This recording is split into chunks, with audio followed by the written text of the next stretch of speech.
요한복음 5장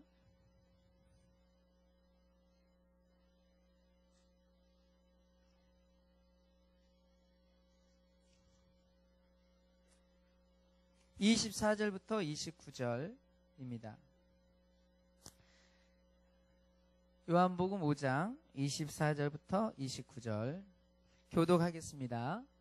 내가 진실로 진실로 너희에게 이르노니 내 말을 듣고 또 나를 보내신 이를 믿는 자는 영생을 얻었고 심판에 이르지 아니하나니 사망에서 생명으로 옮겼느니라. 진실로 너희에게 이르노니 죽은 자들이 하나님의 아들의 음성을 들을 때가 오나니 곧 이때라. 듣는 자는 살아나리라. 아버지께서 자기 속에 생명이 있음같이 아들에게도 생명을 주어 그 속에 있게 하셨고 또 인자됨을 인하여 심판하는 권세를 주셨느니 이를 기이 여기지 말라. 무덤 속에 있는 자가 다 그의 음성을 들을 때가 오나니 선한 일을 행하는 자는 생명의 부활로 악한 일을 행하는 자는 심판의 부활로 나오리라. 아멘.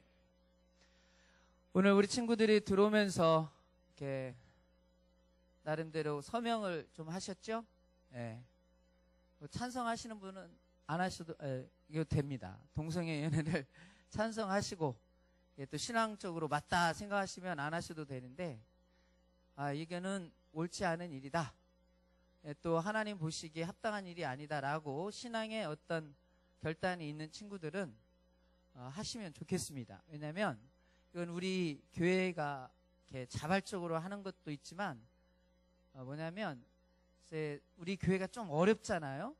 잘못 오해되고 그리고 또 이렇게 비판받고 더 나아가서 이제 우리 친구들이 학교에서도 이제 이렇게 좀 알고 있는 것처럼 성락교회 하면 이제 뭐 꼬리표가 붙는 게 있어요. 그 꼬리표를 붙여준 데가 어디냐면 이 한기총이라고 하는 한국 기독교 총연합이라고 하는 데가 있어요. 근데 거기에서 정식적으로 이제 성락교회에게 이제 요청을 한 거예요. 대한민국의 교인들에게 이건 옳지 않은 일입니다. 옳지 않은 일입니다라고 해서 요청을 한 거예요. 이제 앞으로 이 관계가 좀 잘 지연이 되면 연결이 되면 그들이 이제 이렇게 요청했던 곳에서 우리 교회에게 붙여졌던 꼬리표를 좀 뗄 수도 있는 기회다라고 우리가 가지고 있습니다. 그러니까 우리 친구들이 신앙 안에서도 해야 되는 일이지만 앞으로 이것이 좀 더 그 관계가 정확하고 확실하게 설정이 되면 정말 끝까지 따라다니는 옳지 않는 꼬리표, 예, 2단, 3단, 4단 그 꼬리표를 이제 우리가 조금 벗을 수도 있지 않을까 이런 희망을 가지고 하는 거니까 우리 친구들이 나갈 때 혹시 못한 친구들이나 있으면 또 같이 참여를 해주시면 좋겠습니다. 자, 오늘 두 번 말씀을 설교 주제 말씀 두 번 하겠습니다. 시작. 그의 음성을 들으라. 그의 음성을 들으라. 자, 시간이 많지 않으니까 처음부터 끝까지 우리 주보 요지를 같이 읽도록 하겠습니다. 준비됐죠? 예, 출발합니다. 시작. 하나님은 선하신 분이시다. 죽은 자를 일으켜 살리시고 사망에서 생명으로 옮기시는 분이시다. 허물과 죄로 죽었던 자들이 생명을 얻은 것은 자기 행위에서 얻은 것이 아니다. 긍휼에 풍성하신 하나님이 그리스도와 함께 살리셨으니 하나님의 은혜요 하나님의 선물이라. 셀 수 없고 감당할 수 없는 빚을 탕감받은 것이다. 하나님의 은혜와 사랑에 감사하자. 예수 그리스도께서 친히 화목제물이 되셔서 십자가 위에서 피 흘려 죽으셨으니 하나님을 향한 순종이요 우리를 향한 사랑이다. 하나님께서 죄 없으신 그를 살리시고 심판하는 권세와 살리신 생명을 주셨다. 예수 그리스도 생명과 심판의 주가 되셨다. 그가 다시 오시는 날에 죽은 자와 무덤에 갇힌 자들을 살리시고 선한 자와 악한 자를 행한 대로 심판하신다. 그의 음성을 들으라. 그리고 선한 일을 행하라. 우리를 새로운 피조물로 만드신 것은 그리스도 예수 안에서 선한 일을 위하여 그 가운데 행하게 하려 함이니라. 죽음을 이기시고 부활하신 예수, 그는 생명과 심판의 주로 다시 오시리라. 아멘. 부활절입니다. 우리가 1년에 주님이 죽음을 이기시고 부활하신 것을 기념하기 위해서 1년 한가운데에 이제 한 날을 정해서 이런 절기로 지립니다. 그러나 1년이 아니라 사실은 우리는 매주 부활을 기념하고 또 그렇게 지키고 있는 것입니다. 주일. 주일은 무슨 날입니까? 주님이 부활하신 날입니다. 사망 권세를 깨트리시고 부활하셔서 그리고 우리에게 생명을 주시는 날. 이게 주일입니다. 그래서 주일은 주의 날이에요. 주님이 주인 되신 날. 그가 통치하시고 그가 다스리시고 그가 영광을 받으시고 그가 모든 존귀와 또 영광을 하나님 앞에 드려지는 그런 날입니다. 우리의 날이 아니었어요. 그가 죽음을 사망 권세를 깨뜨리시고 다시 사신 날. 이게 주일이에요. 좀 더 이렇게 시간을 좀 축약해서 우리는 매일매일 사실은 생명을 얻고 사는 부활의 경험을 하고 사는 사람들입니다.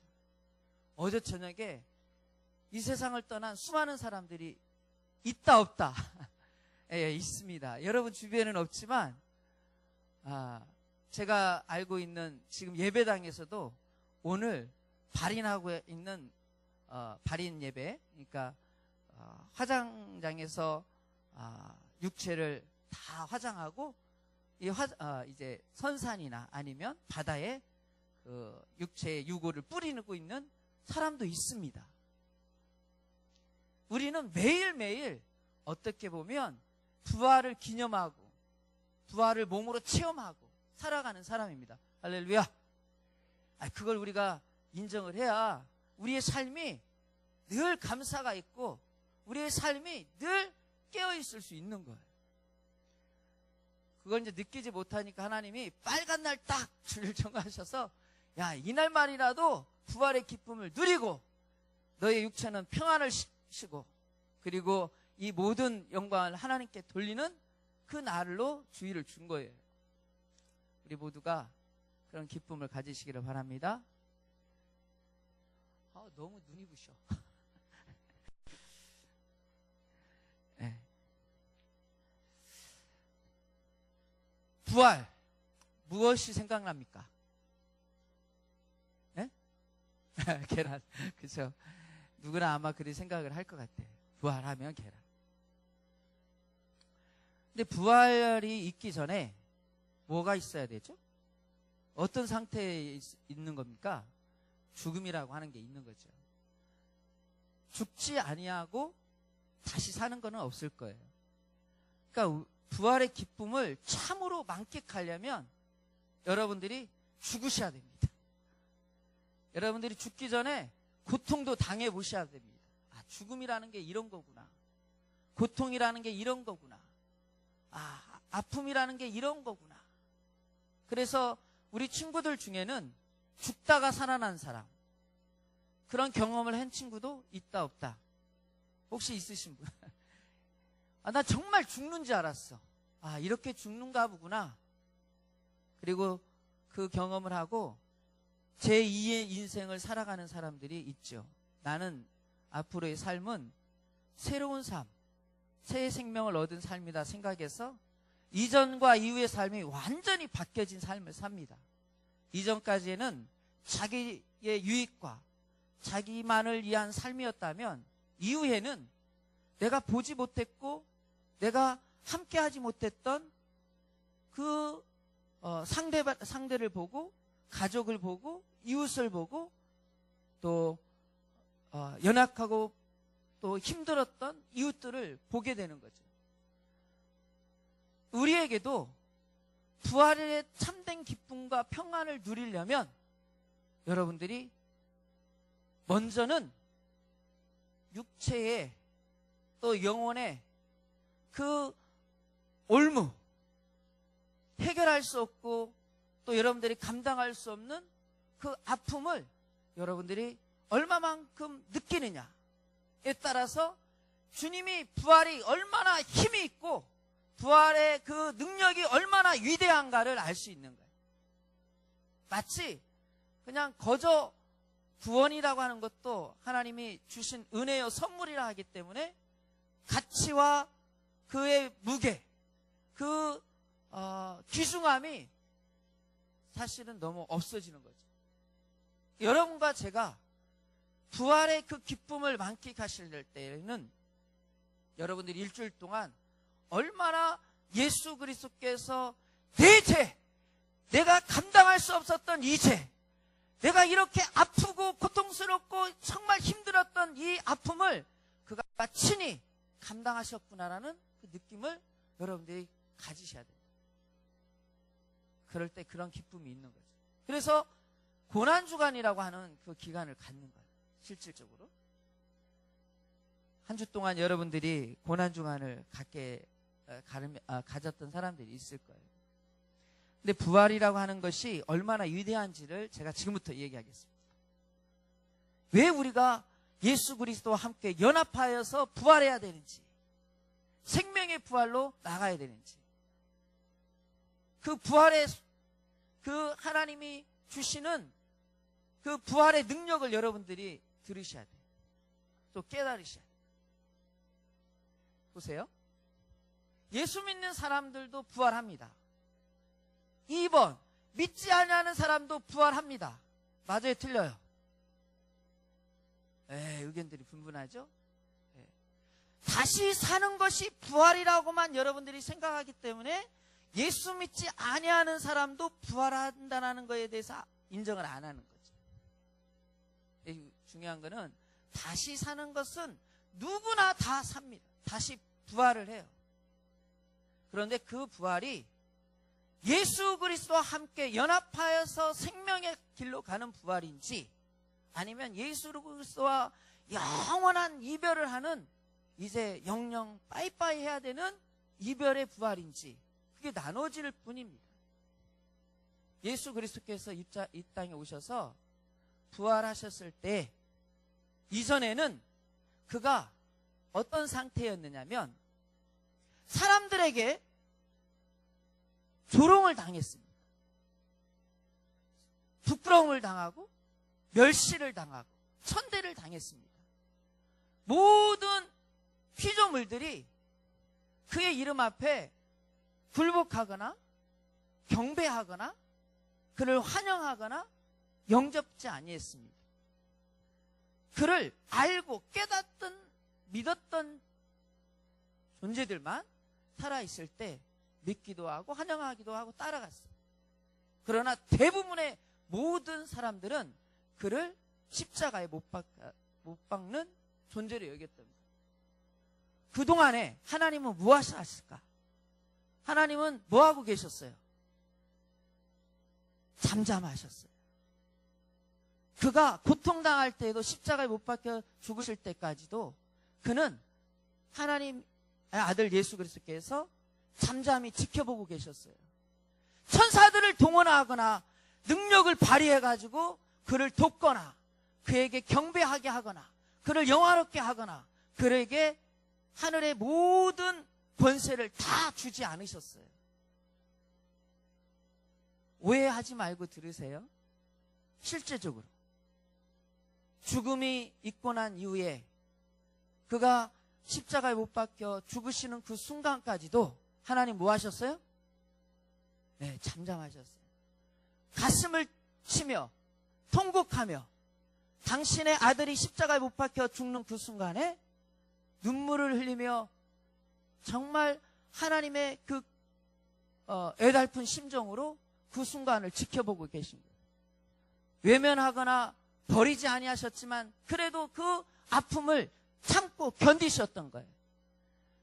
피조물들이 천사들이 조롱하고 그리고 피조물들이 동일한 형상으로 지음받았던 자들이 그들을 향하여 돌을 던질 때에도 하나님께서는 잠잠하셨어요. 그런데 아들의 그 권위와 아들의 그 존귀함과 그 영광을 언제 드러내 주셨느냐? 언제 모든 피조물들에게 아들의 그 영화로움을 드러냈느냐? 언제예요? 바로 부활하게 하심으로, 죽은 자들 가운데 살리심으로 아들의 그 영광을 드러내게 하신 거예요. 주님이 부활하신 다음에 어떤 사건들이 일어나냐면 모든 권세, 영광, 존귀가 하나님에게서부터 어디로 옮겨져 가는 거예요? 예수 그리스도께로 옮겨져 가는 거예요.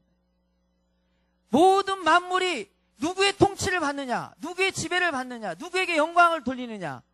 하나님께 직접 영광 돌리지 않습니다. 예수 그리스도께 모든 존귀와 영광을 모든 피조물들이 그의 이름 앞에, 예수 이름 앞에 영광을 돌리게 돼요. 그를 받아서 예수께서 아버지께로 영광을 돌리시는 거예요. 이전에는 우리가 알고 우리가 가야 되는 하늘 처소, 그 나라가 어디예요? 하늘나라죠. 영원한 하나님의 영계잖아요. 그곳이 누구를 위해서 지음받았어요? 누구를 위하여 하나님이 지으셨어요?